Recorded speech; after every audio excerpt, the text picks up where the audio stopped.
Good morning, everybody, and welcome back to another episode of Dirt Green Steel. So last Sunday, I read Corny Corn Picker for all my little viewers, and for all my uh, bigger viewers that are kids at heart. Um, and it seemed like everybody really enjoyed it. So I decided that let's go back a little bit and see if there is a story about John Deere himself, the guy that started John Deere Company. Well, come to find out, there's this book called John Deere, That's Who. So I went ahead and I ordered this book, and I thought that we'll read this one before we go any farther with any of the rest of them. And I also ordered a couple other books that I enjoyed reading as a kid that are not really John Deere related, but they're still excavating related, and they're still good books, and they're ones that I think everybody will enjoy. So let's get started with John Deere, That's Who. Don't mind if you hear a little snow hit the roof. It's falling off the trees outside. We're in my little shop. My little shop doesn't have a ceiling in it, so you hear everything. So let's get started. John Deere, That's Who.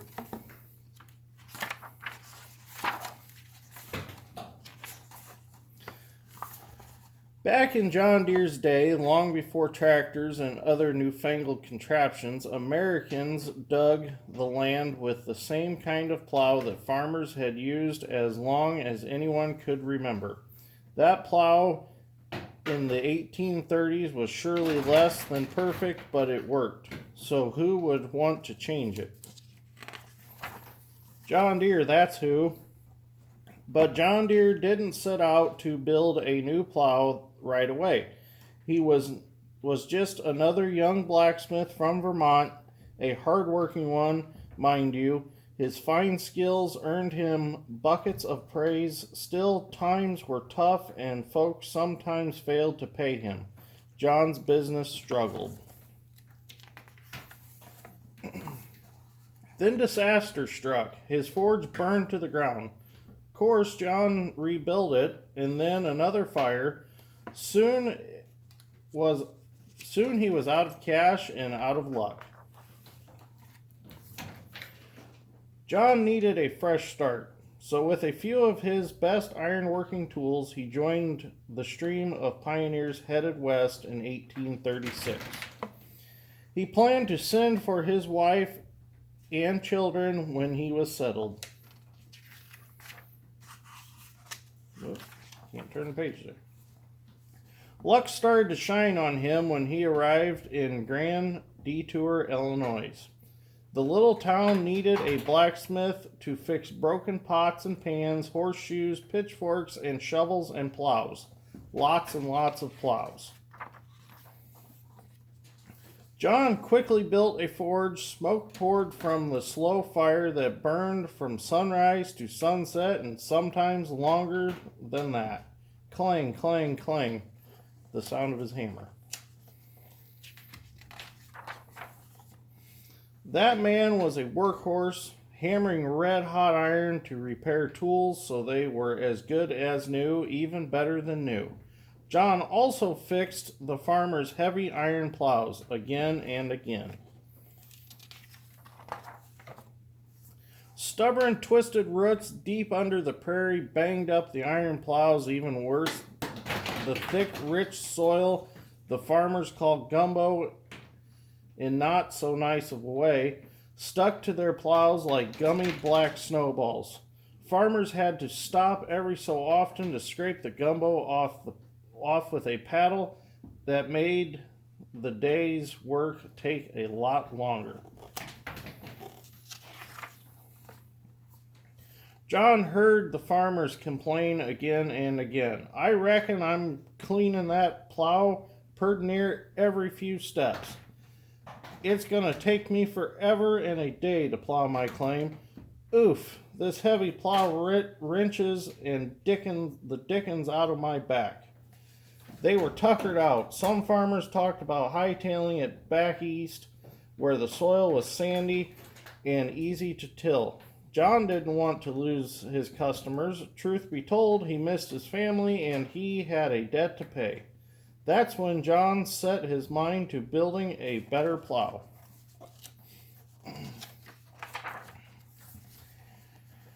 He tried new plow angles. He studied how the gumbo clung to the tiny bits of or pits in the iron. It's a fair guess that John already knew of other plow designs that called for lightweight steel rather than heavy iron. But steel was rare that far west and too pricey.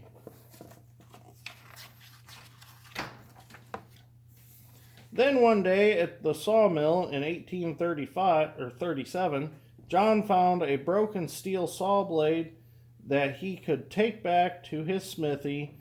There John chiseled off the saw's teeth and cut the steel into the shape of a plow's blade.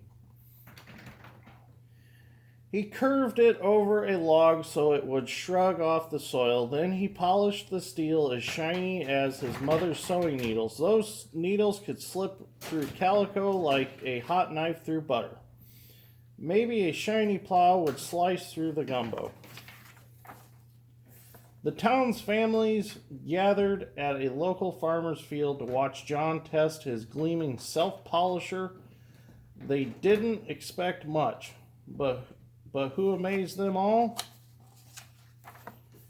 John Deere, that's who. Stories of the day claimed he dug 12 rows, neat as you please. Many farmers were still leery. John built several plows for farmers to try in their own fields. Test after test, John's smooth steel plow cut so quickly and easily it truly hummed down the rows. In time, customers began asking for Mr. Deere's singing plow. You can bet John was happy to send for his family in 1838 and mighty relieved to settle his debt 5 years later. In another 5 years, the entire Deere family moved to Moline, Illinois. John wanted his company closer to the Mississippi River for better water power and easier deliveries. All the while, John kept tinkering with the plow design to keep his customers happy. Under his leadership, John Deere Company sold tens of thousands of singing plows and other horse-drawn equipment. The farmers plowed the prairie soil faster than ever. They planted more than enough food for their families, selling the extra crops. Farming grew into a business, and the prairie's fields of grain become known as America's breadbasket. So who changed the plow for America's farmers? Who changed a nation forever? John Deere, that's who. So you're probably wondering what calico is. Calico, we read about it, talking about how his sewing needles could slide right through it, or his mom's sewing needles could slide right through it. It's a heavy cotton cloth used for dresses, curtains, and other items in the 1700s and 1800s. I had to look that one up myself. So it's kind of interesting. There's just some more facts about John Deere. John Deere wasn't the first American to tinker with plow design. Before he became president, Thomas Jefferson sketched plans in 1788 for a new plow. Oh, turn the lights on. Whoops. Oh, sorry. Where were we? I actually accidentally turned my flashers on a tractor with my knee. Thomas Jefferson sketched plans in 1788 for a new plow to turn the soil on his hilly plantation. Others, such as Jethro Wood in 1819, tried cast iron design for plows with replaceable parts, but John was the first to blend the best ideas about plow design and steel parts to make a better tool for America's thick prairie soil. Many farmers who used wooden plows in the 1830s believed iron or steel would poison the soil. John let them test his steel plow in their fields to show it was safe. Before John Deere, most blacksmiths made plows one at a time as farmers placed their orders. Deere and Company offered ready-made plows and sold them in branch houses across the Midwest. Pioneers bought their self-polishers at these stores as they traveled on their way westward journey. John Deere was the mayor of Moline for 2 years after he retired. I never knew that. John Deere never lived on a farm. That's interesting. John Deere didn't invent the tractor. He died 32 years before the company bought the Waterloo Gasoline Engine Company and began selling the Waterloo Boy Model R, the granddaddy of all John Deere tractors. Deere & Company has sold carriages, wagons, and even bicycles in addition to plows and other farm equipment. Today, it's one of America's oldest manufacturing companies. So, some interesting facts. John Deere actually lived February 7th, 1804 to May 17th, 1886.